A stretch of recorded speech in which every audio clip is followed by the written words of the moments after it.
एक जर्रा है जो एक्स एक्सिस के साथ साथ हरकत कर रहा है, यानी हॉरिजॉन्टल डायरेक्शन में जा रहा है, अर्ज में चल रहा है। तो एक फंक्शन है जो मैं लिखना यहाँ भूल गया हूँ, तो अब मैं लिख देता हूँ। X of t is equal to t cube minus 4t² जमा 3t-2। ये फंक्शन एक्स ऑफ टी इस जर्रे का महल वकू बता रहा है, पोजीशन बता रहा है। तो एक सवाल तो इसकी वेलोसिटी के हवाले से किया गया है। अब वेलोसिटी क्या होती है? जो महल वकू है उसमें तब्दीली, बल्कि शरह तब्दीली, यानी एक्स ऑफ टी का अगर हम डेरिवेटिव लेंगे, डिफरेंशिएट कर देंगे, तो हमारे पास वेलोसिटी आ जाएगी टी के हिसाब से, यानी एक्स डैश ऑफ टी। तो जब ये हम करेंगे तो क्या होगा? ये हो जाएगा 3t² माइनस 4 दूनी 8t, और 3t का डेरिवेटिव होता है 3, और चूंकि 2 कांस्टेंट है तो इसका डेरिवेटिव तो 0 होता है, जो मैं यहाँ लिखूंगा नहीं।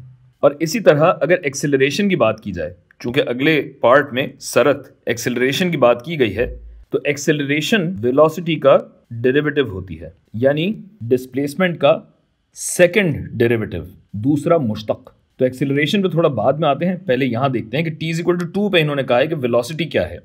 अच्छा, यहां मैं रफ्तार लिख सकता था, लेकिन वेलोसिटी मैंने इसलिए लिखा कि वेलोसिटी और स्पीड में फर्क है। दोनों में ही बात तो रफ्तार की हो रही होती है, लेकिन वेलोसिटी एक वेक्टर क्वांटिटी है। फिजिक्स की वीडियोस में जब आप देखेंगे तो वेलोसिटी और स्पीड का फर्क आपको बहुत वाज़ेह तौर पे पता लग जाएगा।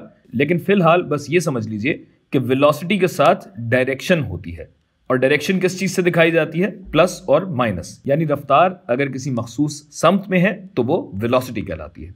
तो इसी वजह से इन्होंने वेलोसिटी और वेलोसिटी की समत भी साथ ही पूछी है। हालांकि समत अलग से पूछने का कोई जवाज नहीं था, कोई वजह नहीं थी। वेलोसिटी अगर कह दिया तो वेलोसिटी के साथ समत देना जरूरी है। बहरहाल अगर v ऑफ t कहा गया और t 2 है, तो जहां जहां t नजर आ रहा है वहां वहां 2 डाल दीजिए वेलोसिटी की एक्सप्रेशन में। 2 का स्क्वायर माइनस 8 जरब 2 जमा 3, तो v ऑफ 2 इस तरीके से बनता है 12 माइनस 16 जमा 3, जो कि हुआ -1। तो रफ्तार हो गई 1, यानी डिस्प्लेसमेंट या पोजीशन या महल वकू की अगर बात की जाए, जो एक्स ऑफ टी है, अगर ये मीटर में दिया होता तो हर सेकंड कितने मीटर से पोजीशन तब्दील हो रही है वो ये वेलोसिटी आपको बता रही होती, रफ्तार बता रही होती। और किस समत में है? ये मनफी समत में है। चूंकि हमें आदत है कि हम दाईं समत को मुस्बत लेते हैं और बाईं समत को मनफी लेते हैं, और यही चीज़ हम ग्राफ पे भी देखते हैं।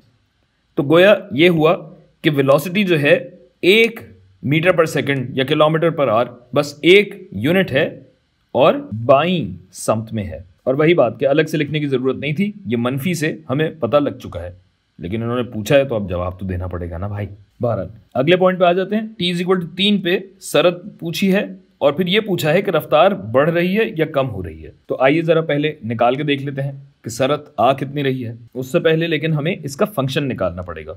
तो वेलोसिटी को, यानी इसको हम डिफरेंशिएट करेंगे तो ये हो जाएगा 6t - 8, और बस यही है। तो अगर 3 सेकंड पे t = 3 पे हमें एक्सेलरेशन निकालनी है तो ये हो जाएगी 6 ज़रब जहाँ जहाँ t नज़र आ रहा है वहाँ वहाँ हम 3 डालेंगे, -8, 6 तिये 18, -8 यानी 10 यूनिट एक्सेलरेशन आ रही है, सरत आ रही है।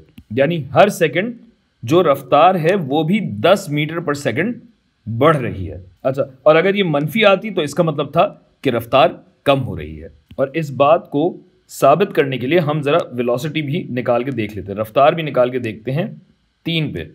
तो क्या बनेगी? 3 जरब 3 का स्क्वायर -8 ज़रब 3 जमा 3, यहाँ ले आते हैं और देख लेते हैं कि हमारी जो रफ्तार आ रही है वो 3 तिये 9 तिये 27 -8 तिये 24 जमा 3, जवाब आता है मुस्बत 6। बस ये साबित हुआ कि रफ्तार वाकई में बढ़ रही है, और ये हमारे जवाब हुए।